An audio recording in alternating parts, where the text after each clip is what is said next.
What's up, everybody? Welcome back to the Headwaters channel. I've got a bunch of brand new 2023 Aquabound paddles to show you guys. They did a full redesign for next year, and they were cool enough to send me out an early prototype sample of all their new paddles. Seth's been nice enough to be my caddy today, and I'm gonna check out a bunch of different paddles and tell you guys what I think. Oh, that's all right. So the first thing we're going to talk about is the new Ray series, because this has been Aquabound's flagship for as long as I can remember. We have sold more Stingray Hybrids and Carbons than any other paddle when we had our kayak store. And you see this pretty much in any store you go, they will have this paddle. Carbon fiber shaft, nylon reinforced blades. The new models, they have a slightly different blade shape. They have a slightly smoother entry. They also have quite a bit more stiffness. As I paddle with this today, that's the one thing I noticed is the blade feels significantly stiffer. So this is the new Stingray Hybrid. Next up is we have the Aquabound Manta Ray.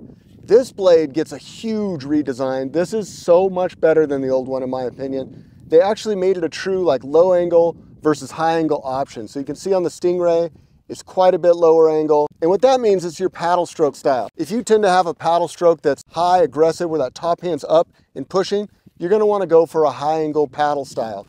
It enters the water quicker and with a more aggressive catch. It also has a little bit more surface area, and it's also better if you're going to be doing more maneuvering strokes with a more vertical shaft. I love what they did with this paddle. It's actually slightly smaller than the old Manta Ray. It just has an overall much better feel. It has a better engagement. So when I put the paddle in the water and I go for a catch, it has a better feel. The blade overall is stiffer than the old Manta Ray. So a huge upgrade. It does come in the same hybrid option or carbon option as this with the Posi-Lock ferrule. And then they also have a brand new adjustable Versa-Lock ferrule. You can get the Manta Ray with the adjustable feather and adjust it. I think it's 10, 15 centimeter increments. So significant. If you're in a boat that has a low seat and you want a 230 and then a high seat and you want a 240, now you can get that all in one paddle, which is very cool. Aquabound definitely stepped up the game with that. They've been listening to their customers and they've been making the adjustments that we've been asking for. This paddle is basically the same as the Manta Ray. I just brought it out to show you this is the new electric green. And then this is the sunset red, which will come in the hybrid as well as the fiberglass. So nice to see some color options. Before it was all either yellow or white or black. So now we've got a few different colorways to choose from, which I think looks really cool. Now we got all the details out of the way. Let's go for a paddle, check these things out. I'll give you my feedback on how they go. And we're gonna have a little adventure up here in Southern Oregon today. Next, I'm jumping into the Aquabound Stingray fiberglass. So again, this is a fiberglass shaft, injection molded nylon blades. Lightweight, you know, the blade shape is a little smaller than the Manta Ray, a little less surface area. Still has decent power when I lean over and put this boat on an inside edge turn. As I accelerate and I put a lot of power in, I can feel the blade slip a little bit, but once I get 2 or 3 strokes in and I'm up to speed, it cooks right along. And that's why I wanted to test this paddle in this boat, because this boat has the efficiency to sort of get up and go and cruise. Whereas a lot of fishing kayaks, you're kind of feeling like you're pushing against the wall a little bit more. Eddyline feels like it wants to go ahead and glide. And that's really where a paddle like this comes into play. It's a nice, lightweight touring paddle geared towards efficiency. It's a little higher cadence, so you're taking more strokes per minute. So the small blade doesn't give you quite as much power, but it's almost like running a higher gear on a bike, where you're gonna spin a faster cadence, but you're gonna go the same distance. You're just gonna do more revolutions per minute, more strokes per minute. But that's also easier on your body. If you have a larger blade, it's more impactful. You feel it more, it has more power, but it can also wear you out quicker. So if you're, you know, a smaller person or the person that's more, you know, geared towards like spinning it out, this is going to be a better paddle. If you're the kind of person that likes to take deep, powerful strokes, the Manta Ray is going to be your blade. Today, I feel like I could kind of go either way. I'm having some shoulder issues from a recent bike crash, and this thing actually feels really good to me, especially in a boat like this. It's nice and light and zippy. I tend to be more of a high angle paddle, a little bit more of a big blade horsepower. So if I was going to buy one, yeah, I'd probably go with the Manta Ray. But if you have the opportunity, try them both, see what works for you. Okay, I'm just gonna give it a few maneuvering strokes, and then I'm gonna accelerate back and forth and just kind of get the feel of it overall. Again, low angle paddles, I'm gonna keep this thing a little bit lower, closer to my lap than I would with a high angle paddle. Especially on these sweep strokes where I'm driving through my feet. I wanna keep that paddle out and away from the boat.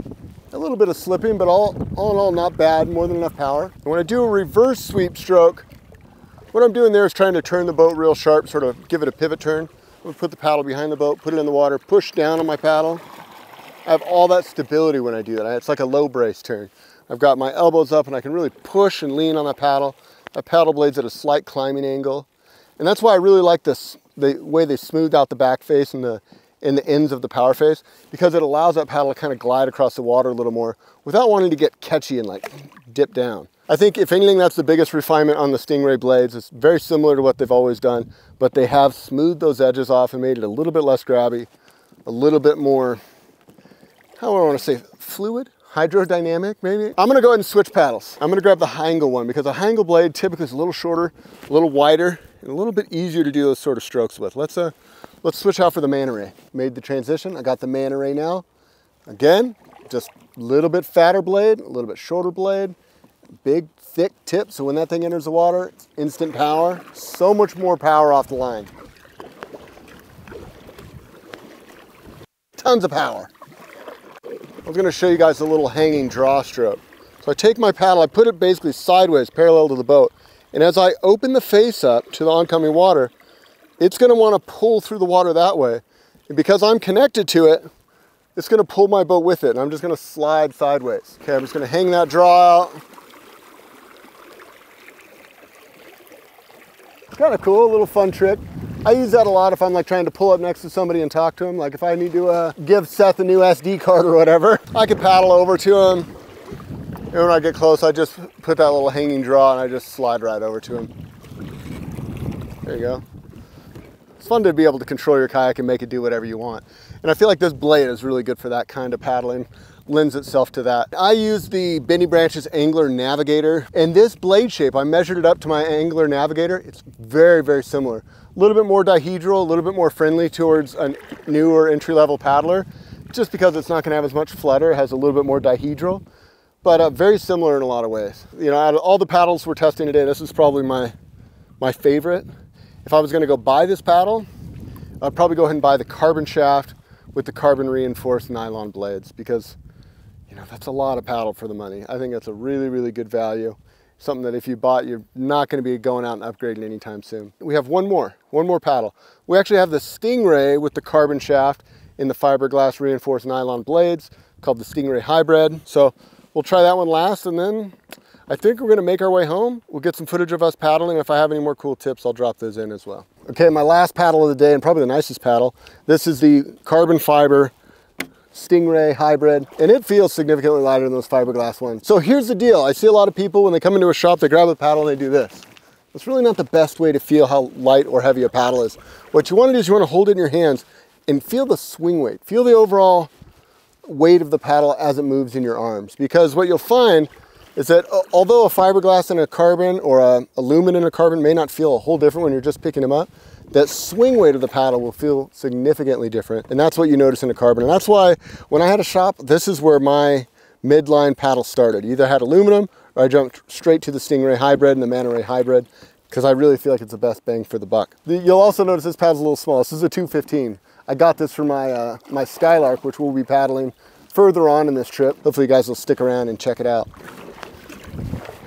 Ooh, carbon.